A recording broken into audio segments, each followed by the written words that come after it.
Oggi parliamo soprattutto di vigneto, un po' di uliveto, perché quasi un terzo dei nostri clienti, più di 100, 120 circa, sono aziende vinicole. Prima di farlo entrare, lo presentiamo un attimino. Simone è da 20 anni che è titolare di un'impresa di giardinaggio che fa realizzazione e manutenzione del verde, movimento terra, recinzioni e strutture in legno e biopiscine naturali. E poi per rilassarsi, diciamo che con la sua famiglia ha 2 aziende agricole con circa 30 ettari dove producono frutta, albicocche, uva da vino e olio. Benvenuto Simone.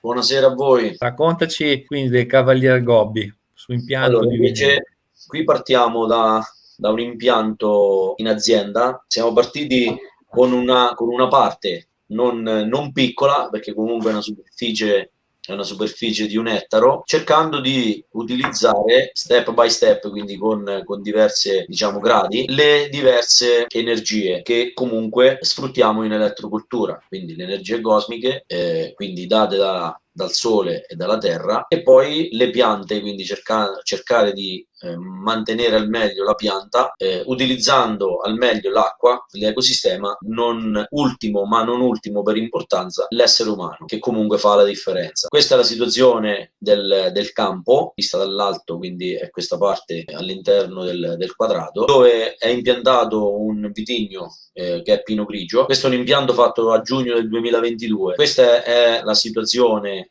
ad inizio stagione, e poi andando avanti vediamo qual è la situazione adesso. Possiamo in qualche modo vedere quello che andremo a utilizzare, quindi menhir come nella slide precedente, questo che è ancora in studio, perché è un dinamizzatore che, grazie alle esperienze di Andrea e un po' all'intraprendenza mia, stiamo testando sulle nuove campagne che stiamo facendo. Andiamo a vedere sul campo, perché poi stiamo combinando più soluzioni e questo è importantissimo, anzi è fondamentale. Qui ringraziamo molto anche il lavoro di gruppo Vincenzo Urbino, che ci ha stimolato, ci ha messo a disposizione tutta una serie di conoscenze di microrganismi che sono forniti dall'Accademia, e adesso Simone ci racconta le sue esperienze, perché poi questi li stiamo provando in tantissimi contesti. Ripartendo comunque da questa foto, questo è 1 ettaro di vigneto dove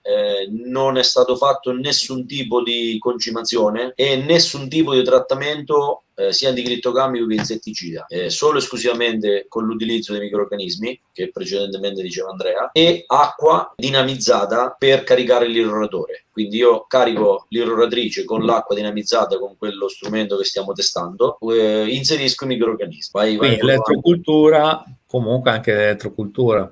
Sì, l'elettrocultura, perché stiamo comunque sviluppando la parte della geoterapia sul suolo. Però diciamo, ecco, che la cosa principale è che comunque ho un test, che poi vedremo nelle slide successive, di un altro appezzamento sempre di 1 ettaro della stessa varietà, a 300 metri di distanza da questo qui, con sviluppi e con incrementi vegetativi completamente diversi. Che quello convenzionale. Fatto in convenzionale. Questi sono dei consigli comunque per migliorare, perché comunque è fondamentale anche cercare di aumentare la biodiversità del terreno e anche la vitalità del suolo, e quindi andremo ad effettuare nella prossima stagione, perché quest'anno purtroppo siamo arrivati lunghi, l'inserimento nell'interfila, perché come avete visto dalla foto precedente, l'interfila comunque è inerbito e il sottofila invece è fresato con una fresa intraceppo, quindi per mantenere comunque una quantità di sostanza organica che comunque viene trinciata nell'interfila, per cercare quindi di aumentare quella che poi è la vitalità del suolo e quindi i microrganismi terricoli che comunque servono per le piante.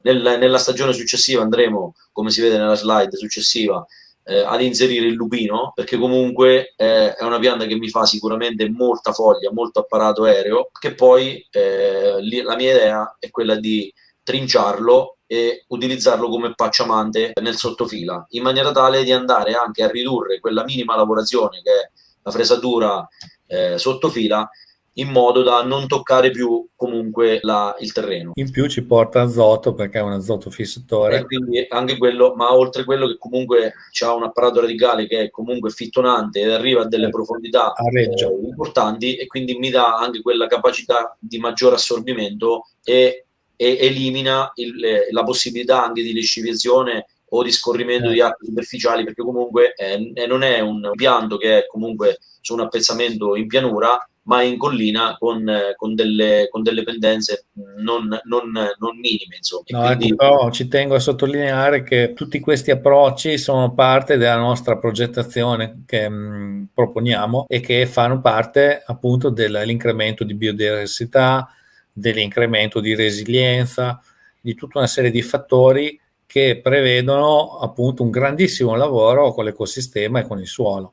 E questa è una delle caratteristiche che abbiamo, perché non ci basiamo solo sulle tecnologie, ma ci basiamo su una grande collaborazione con la natura. Vorrei sottolinearlo perché è fondamentale per poi arrivare a delle caratteristiche di suoli e di ecosistemi che trasferiscono l'energia in una maniera molto potente e rapida. Qui va bene, ritorniamo al discorso di prima, collegato al lupino o ad altri tipi di pacciamature che comunque sotto al filare migliorerebbero sicuramente gli aspetti sia di competizione con eventuali infestanti o problema diciamo di erbe che comunque possono crescere ed arrivare all'apparato aereo dell'uva, che comunque porterebbe l'umidità all'interno del grappolo, ed è una cosa che comunque bisognerebbe cercare di evitare, e evitando comunque la lavorazione, evitando di muovere il terreno, di aumentare comunque quella che è l'evapotraspirazione, quindi della terra, quindi asciugare, perdere acqua, e quindi sono tutti fattori che comunque vanno a creare problematiche di maggior utilizzo di acqua e tutto ciò che ne consegue. Questo è il primo scatto di questa stagione, al 24 aprile. Questa è la foto con l'irrorazione con microrganismi. Questo è il grappolo. Questo invece è lo stesso vitigno dove invece lo stiamo portando avanti in convenzionale. Si vede proprio sulla foto di destra il grappolo, che è notevolmente più piccolo rispetto alla foto precedente. Ma poi comunque, andando avanti, abbiamo anche dei riferimenti proprio con delle misurazioni. Direi che non c'è storia. Non c'è proprio storia, no. Ma su queste già si vede bene, insomma, tra la foto di sinistra e quella di destra proprio è quasi il doppio sul vigneto in elettrocultura con microrganismi. Questa è un'altra foto al 14 maggio, dove vediamo comunque che sul convenzionale, foto di sinistra, la lunghezza del grappolo è intorno a 10 cm, su quella in elettrocultura con microrganismi siamo già a 19. Questa è la differenza dello sviluppo vegetativo al 27 maggio. La foto di sinistra è quella in convenzionale, si vede un po' male, ma si vede il filo sulla parte alta che è circa 1,80 m e ci manca 30-40 cm di vegetazione. Sull'altro il filo è completamente chiuso a 1,80 m, quindi la vegetazione ha coperto più di 1,20 m di sviluppo, e con gli apici che stanno oltre, quindi già penso che la prossima settimana dobbiamo intervenire con la cimatura, perché stiamo oltre l'altezza del palo, per far capire comunque la vegetazione. Poi andando avanti vediamo anche l'incremento della crescita dei grappoli. Questa è l'ultima foto del 27 maggio, vediamo che in convenzionale siamo arrivati a 13 cm, con i microrganismi e l'elettrocultura siamo a quasi 25, quindi penso che sia più che sufficiente come referenza, diciamo, questa foto. E ce ne sono tanti così, no, ce ne sono tanti. Diciamo che la percentuale di grandezza è questa, quindi sì, è una media, però poi chiaramente c'è qualche grappolo più piccolo, ma c'è anche qualche grappolo che supera i 25, quindi comunque in percentuale siamo rapporto, diciamo, 1 quasi a 3 come grandezza. Quindi sicuramente poi le pesate alla raccolta avremo tutti i dati, perché comunque converendo le uve in cantina, dove c'è una strumentazione importante che fa oltre 120 test, sia a livello organolettico sia a livello di eventuali presenze di pesticidi, fungicidi, eccetera, eccetera. Quindi avremo sicuramente un responso importante anche, diciamo, a livello cartaceo da dimostrare, da far vedere, Certo. perché comunque le differenze si noteranno, sicuramente.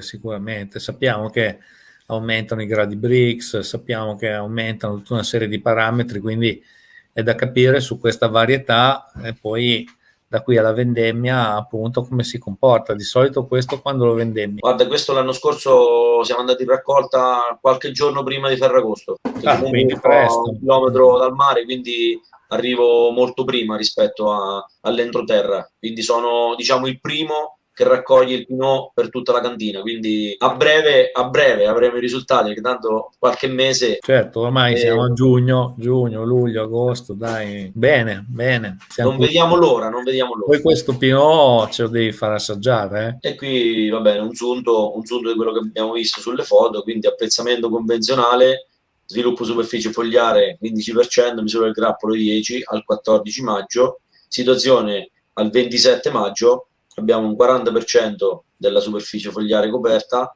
e 13 centimetri. L'appezzamento invece in elettrocultura con microrganismi, vediamo comunque sviluppo fogliare oltre il 40%, misura del grappolo 19 alla data sempre del 14 maggio, siamo invece a una superficie fogliare dell'80, anche secondo me anche qualcosina in più, perché comunque la parete è quasi completa, con una misura del grappolo 24 cm, quindi più che soddisfacente secondo me.